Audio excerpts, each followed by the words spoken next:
మీ business ఏదైనా మీ ఊర్లో promotion చేయాలంటే అది సుమన్ టీవీతోనే సాధ్యం. ఇప్పుడే సంప్రదించండి.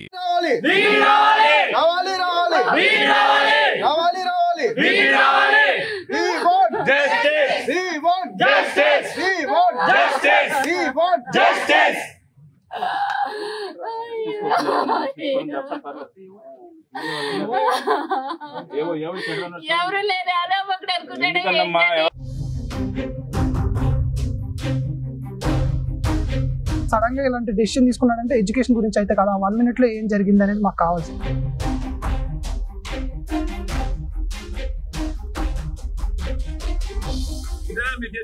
చెప్పండి పిల్లలకి, మీ పిల్లలకి ఇలా జరుగుతున్నప్పుడు మీ పరిస్థితి ఏంటండి? హాయ్ హలో నమస్తే, వెల్కమ్ టు సుమన్ టీవీ. నేను మీ అమర్నాథ్. విశాఖపట్నం భీమిలి నియోజకవర్గం తగరపాస్ దగ్గర ఉన్నటువంటి అనిట్స్ మెడికల్ కాలేజ్ ఏదైతే ఉందో ఒక విషాద సంఘటన అయితే చోటు చేసుకుంది. శ్రీరామ్ 4 ఏళ్ళు కంప్లీట్ చేసుకున్న ఎంబీబీఎస్ స్టూడెంట్ ఈరోజు బిల్డింగ్ పై నుంచి దూకి ఆత్మహత్య చేసుకోవడం జరిగింది. అసలు వివరాల్లోకి వెళ్తే కనుక శ్రీరామ్ విజయవాడ వాస్తవుడు. విజయవాడ నుంచి ఈ కాలేజ్లో సీట్ సంపాదించుకొని ఇక్కడైతే కనుక చదువుతున్న పరిస్థితి. 4 ఏళ్ళు కంప్లీట్ అయిపోయినాయి. ఫ్యూచర్ ఇంకా డాక్టరేట్ పొంది ఎంతోమంది సేవ చేయాల్సిన ఆ యువకుడు ఈరోజు శవమై ఈ యొక్క కాలేజ్ పరిసరాలు అయితే కనుక ఉన్న పరిస్థితి.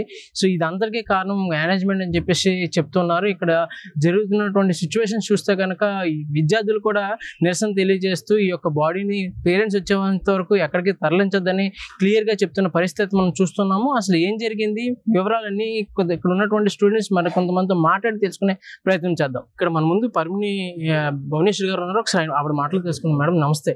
అసలు ఈ యొక్క సంఘటన ఇంకొద్ది రోజుల్లో పట్టా పొంది వైద్య రంగంలో ఎంతో మందికి సేవ చేయాల్సిన పరిస్థితి.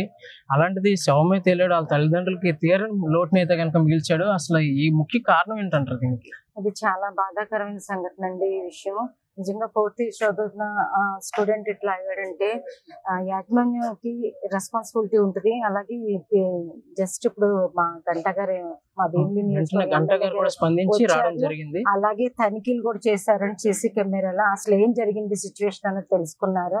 వెంటనే మా కూటమి ప్రభుత్వంలోని తక్షణ చర్యలు ఉంటాయి.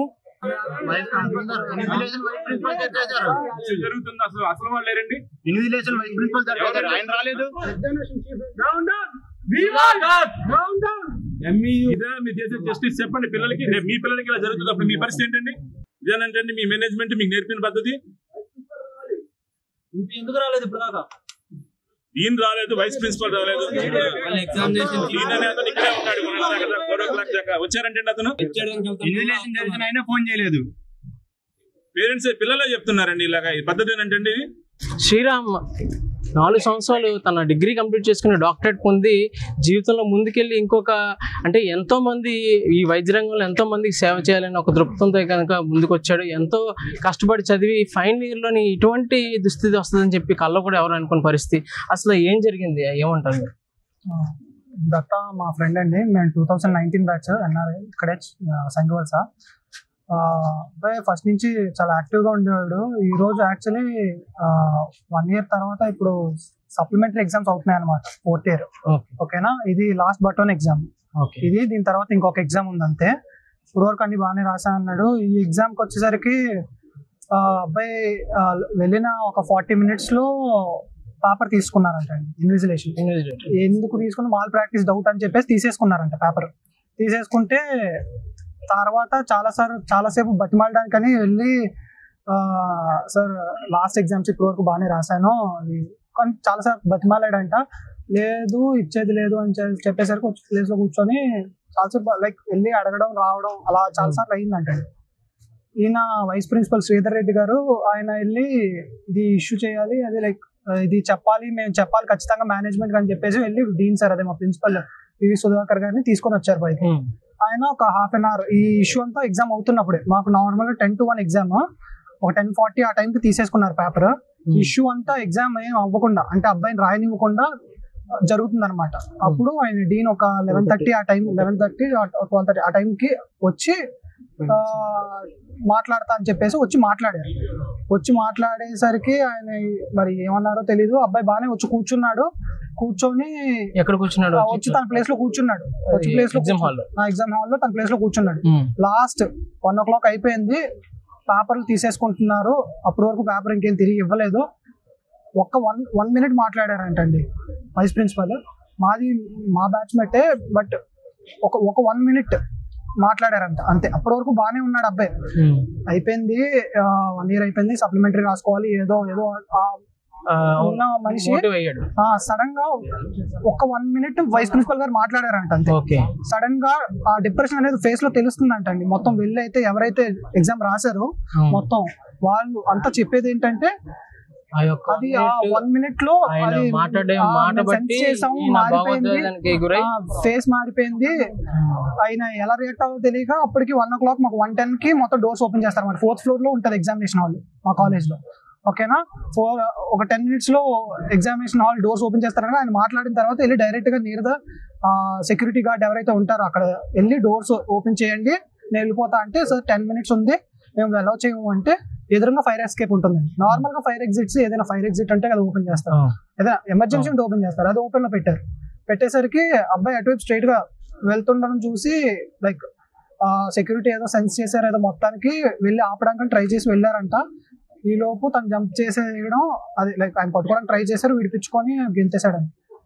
ఇంత విషయంలో జరిగింది ఏంటంటే, ఇంత జంప్ చేసినాక వైస్ ప్రిన్సిపల్ గారికి ఇలాగ ఒక అబ్బాయి గెంతేశాడు పైకి, బిల్డింగ్ పై నుంచి గెంతేశాడు, స్టూడెంట్ గెంతేశాడు, మెడికల్ స్టూడెంట్ గెంతేశాడు అన్నా కూడా ఆయన పట్టించుకోకుండా, ఆయన చైర్ నుంచి మినిమం బేసిక్ కదలకుండా అక్కడే ఉండి పేపర్లు కౌంట్ చేసుకుంటా, ఓకేనా, పేపర్లు కౌంట్ చేసుకుంటూ మిగతా ఎవరైతే ఫ్రెండ్స్ హెల్ప్ చేద్దాం కిందకి దిగుదాం అనుకుంటున్నారో వాళ్ళు కూడా మీరు వెళ్ళొద్దు అని చెప్పడం. మాకు ఫ్రెండ్ కాబట్టి మేము వినకుండా కిందకు వచ్చి హెల్ప్ చేద్దాం అని చెప్పి ఒక 2 కిందకి దిగితే లాస్ట్ ఆఖరి బ్రెత్స్ తీసుకుంటుంటే, గ్యాస్ తీసుకుంటా అంటే ఏముంది, వెహికల్ ఏం లేదు, హాస్పిటల్ ఇక్కడ నుంచి కరెక్ట్ గా ఒక 400 meters ఉంటుంది, 400 meters ఉంటుంది అంతే. ఓకేనా, తీసుకురావాలంటే 2 minutes లో తీసుకొచ్చేయచ్చు. ఫోన్స్ అలౌడ్ లేదు, లైక్ ఎగ్జామ్ రాసున్నారు స్టూడెంట్స్, ఫోన్స్ లేవు, బండి తాళాలు లేవు, పార్కింగ్ పక్కనే. ఒక అంబులెన్స్ కాల్ చేయడం, అలా బేసిక్ అంబులెన్స్ కాల్ చేయడం కూడా లేదు. ఓకేనా, అంబులెన్స్ కాల్ చేయకుండా ఉంటే అక్కడ ఒక దోబి వ్యాన్ ఉంటే ఆ వ్యాన్ లో ఫ్రెండ్స్ మోసుకొని వెళ్ళి పెట్టి వాళ్ళు తీసుకొచ్చారండి. తీసుకొచ్చిన 10 minutes కి అంబులెన్స్ వచ్చింది, పేషెంట్ ఏడి వచ్చారు. ఇక్కడ తీసుకొచ్చినాక వైస్ ప్రిన్సిపల్ గారు కానీ డీన్ గారు కానీ చూడడానికి ఒక్క మాట కూడా రాలేదు. వాళ్ళు మరి ఏం అసలు స్టేట్మెంట్ ఏమి ఇస్తున్నారో మాకు తెలియదు. ఓకేనా, చూడడానికి అయితే రాలేదు. వాళ్ళ పేరెంట్స్ కి ఇన్ఫార్మ్ చేశారు. ఓకేనా, ఇన్ఫార్మ్ చేశారు. పేరెంట్స్ వచ్చేంత వరకు తీయొద్దని చెప్పేసి, పంపించొద్దని చెప్పేసి ఆపిన పరిస్థితి నిజమేనా? అలానే యాక్చువల్లీ ఇప్పుడు అసలు పోస్ట్ మార్టం పట్టుకెళ్ళాలి, బట్ వాళ్ళ పేరెంట్స్ వస్తే గానీ తీసుకెళ్ళము, అది లైక్ తీసుకెళ్ళొద్దు అని చెప్పేసి వాళ్ళ తాలూకు వాళ్ళు ఎవరో వచ్చి మాట్లాడారు.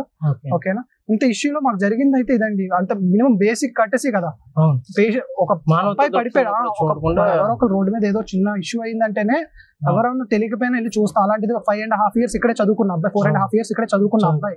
ఓకేనా, డీటెయిన్ ఇయర్ తో కలిపి 5.5 years నాతో పాటు బయటకు రావాల్సిన డాక్టర్ ఆ బిల్డింగ్ మీద జంప్ చేశారంటే అట్లీస్ట్ చూడడానికి కూడా రాలేదు, ఎలా ఉన్నాడని కనుక్కోలేదు. సో అది ఎంతవరకు న్యాయం అని. ఓకేనా, అంత 1 minute లో ఆ అబ్బాయి అంత డిసిషన్ తీసుకోవడానికి, అబ్బాయికి ఫెయిల్యూర్ కొత్త కాదండి. ఓకేనా, ఫెయిల్ అవడం అబ్బాయి కొత్త ఏం కాదు. ఎగ్జామ్ ఫెయిల్ అయ్యాడని చెప్పేసి మనస్తాపం చెందేసి మళ్ళీ నేను ఏదో చేసుకోవాలనే పర్సన్ టైప్ అయితే కాదు. ఓకేనా, మా క్లాస్ రిప్రజెంటేటివ్. ఓకేనా, 4.5 years మా క్లాస్ రిప్రజెంటేటివ్. మనిషి ఎలా ఉంటాడో నాకు తెలుసు, చాలా సరదాగా ఉండే మనిషి. ఓకేనా, సడన్ గా ఇలాంటి డెసిషన్ తీసుకున్నాడంటే ఎడ్యుకేషన్ గురించి అయితే కాదు, 1 minute లో ఏం జరిగింది అనేది మాకు కావాల్సి. చూసారు కదా, ఈ యొక్క ఫ్రెండ్స్ అయినా సరే ఎంతో బాధ్యత తీసుకొని ఇప్పటికీ ఆ నిరసన తెలియజేస్తూ అసలు ఏం జరిగింది, మెయిన్ మేనేజ్మెంట్ యొక్క తప్పిదం చాలా వరకు ఉందని చెప్తున్న పరిస్థితి చూస్తున్నాం. కెమెరామెన్ శ్రీనుతో అమర్నాథ్, విశాఖపట్నం, భీమిలి.